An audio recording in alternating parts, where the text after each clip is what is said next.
Pemirsa, rekaman video dua mobil sport adu kecepatan di jalan raya di kota Palembang viral di sosial media.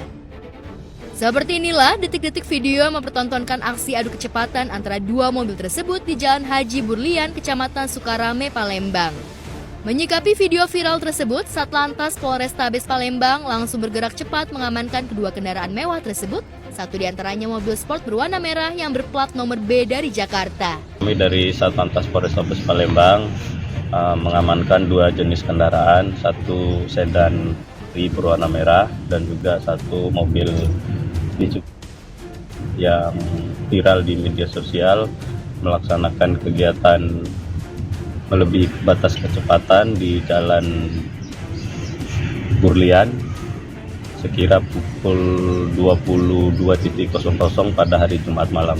Alhamdulillah berhasil kami amankan dan kami beri tindakan tilang dengan pasal 287 dan juga 297.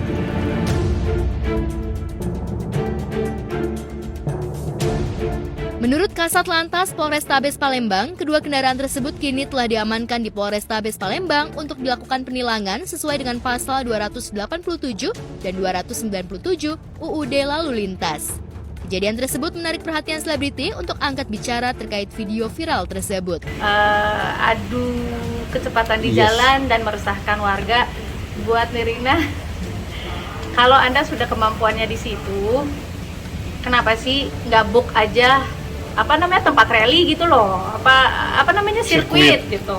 Ya udah sewa aja sirkuit, adu kenceng-kencengan di situ. Toh memang kalau adu kenceng-kencengan kan di sirkuit, punya uang kan Anda, punya kemampuan kan Anda, dan udah pasti kalau Anda punya kemampuan seperti itu, berarti Anda waktunya juga bisa kapan aja. Ngapain nunggu malam?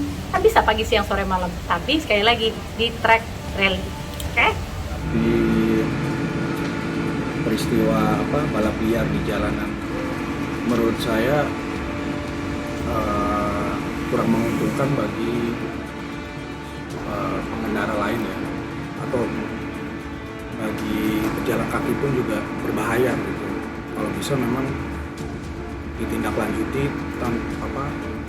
jangan sampai cuman ditilang aja, tapi lebih ke efek jerah, kasih sanksi lah.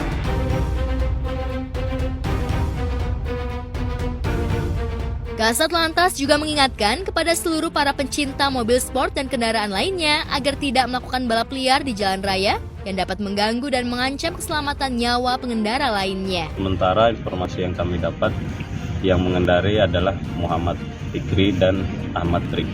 Jadi bukan pemilik mobil, Bang? Bukan pemilik mobil. Tapi benar, Bang, ya, mobil ini milik Dadang itu, Bang, ya, yang pemilik skincare, pengusaha skincare ya. Itu saya kurang tahu, cuman di STNK-nya atas nama perusahaan.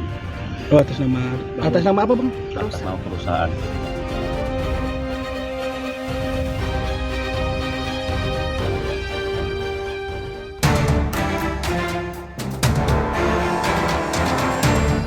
Sementara itu, kejadian kecelakaan terjadi di acara Off-Road Expo di Jambi. Belasan penonton event kejuaraan Off-Road Expo tersebut harus dilarikan ke rumah sakit karena menjadi korban tertabrak peserta off-road. Para korban menderita luka serius langsung dilarikan dan menjalani perawatan rumah sakit untuk dilakukan penanganan medis. Peristiwa naas tersebut pun viral di media sosial. Terlihat dalam rekaman video amatir warga, kecelakaan bermula saat peserta asal Sumatera Selatan melaju dari garis lintasan ke-6 tersebut. Namun naas, mobil yang dikendarai salah satu peserta hilang kendali dan langsung menabrak penonton yang ada di pinggir lintasan off-road.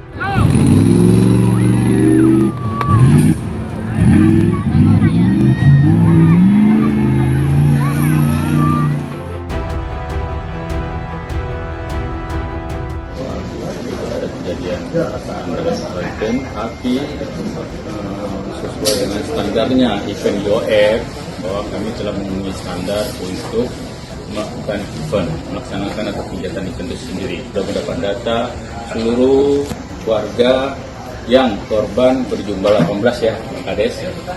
Dan kami sebagai panitia penyelenggara sudah melakukan langkah-langkah awal untuk menyelamatkan korban-korban yang terjadi kecelakaan. 8 dari belasan korban kecelakaan event off-road di Jambi tersebut saat ini masih menjalani perawatan intensif di rumah sakit. Dari 8 korban tersebut, 3 diantaranya menderita luka serius. Polisi saat ini masih melakukan penyelidikan event yang menimbulkan banyak korban tersebut. Kejadian tersebut pun sontak membuat selebriti angkat bicara. Penyelidikan, karena kalau melihat mobil itu dalam keadaan normal, kan itu tergantung dari pengemudi ya. Itu seolah-olah tidak bisa dikendalikan, berarti ada sesuatu yang tidak yang kurang normal pada kondisi mobil tersebut. Tetapi itu di apanya, itu masih dalam penyelidikan. Mekanisme penyelidikan suatu perkara karena ini ada korban itu pasti nanti akan dilakukan pemeriksaan dan pendalaman. Nah, kira-kira masalahnya itu di mana? Itu sebenarnya dari pihak penyelenggara ya, safety-nya itu penonton atau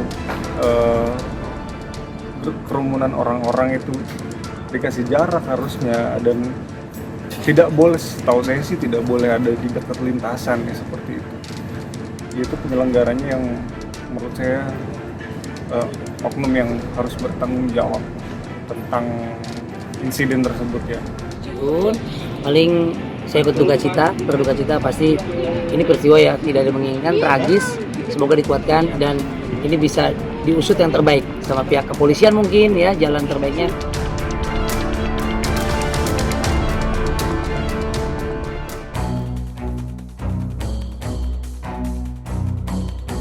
Beralih ke kasus hukum lainnya, suami pedangdut Zaskia Gotik, Sirajuddin Mahmud, sedang diperiksa sebagai saksi oleh Komisi Pemberantasan Korupsi Senin kemarin.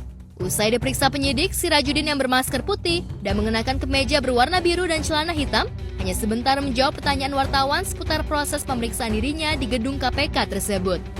Ia pun meminta awak media untuk menanyakan lebih lanjut terkait materi pemeriksaannya hari itu ke pihak KPK. Saya sudah sampaikan apa yang Kamera munduran dong.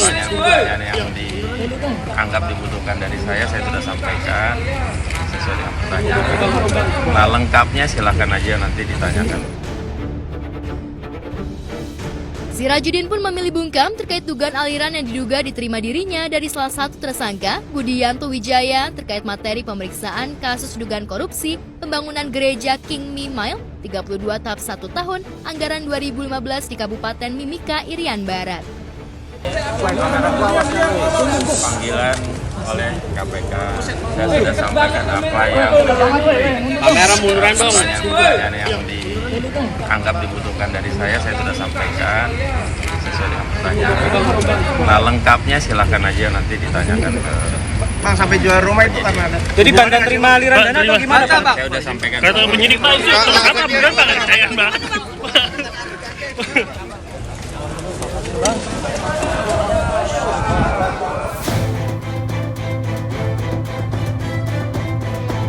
Sementara itu, juru bicara KPK Ali Fikri menerangkan terkait pemeriksaan yang dilakukan penyidik KPK terhadap Sirajuddin terkait dugaan korupsi yang dilakukan tersangka korupsi pembangunan dana gereja. Lantas, benarkah suami Zaskia Gotik itu menerima dugaan aliran uang haram tersebut yang mengalir ke rumah yang sedang dijual yang terletak di kawasan Cikarang, Jawa Barat dengan harga jauh dari harga normal? Telah hadir dan sedang dilakukan pemeriksaan oleh tim penyidik KPK. Oleh karena itu tentu apa yang kemudian menjadi pertanyaan dari tim penyidik KPK pasti kami akan sampaikan nanti setelah memastikan seluruh proses pemeriksaan terhadap saksi ini telah selesai dilakukan.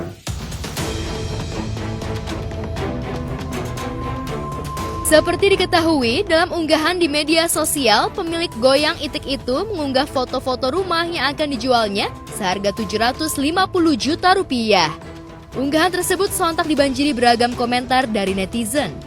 Bahkan ada warganet yang berminat untuk membelinya.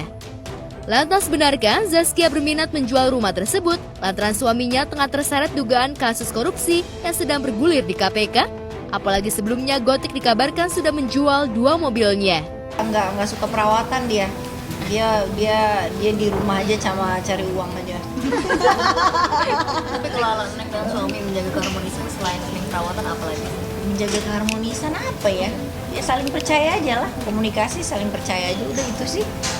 Itu aja lah. Ya kita menikah karena Allah, ya ngejalaninnya juga karena Allah, bismillah gitu. jangan jangan ada, ya pastilah ya dok ya, semua ini pasti ada ujian cobaan lah, cuma kan kita gimana caranya harus menyikapi dengan baik gitu. Apa ya pencapaiannya, ya sehat, bahagia lah, bahagia langgeng, itu aja sih, anak-anak sehat gitu aja.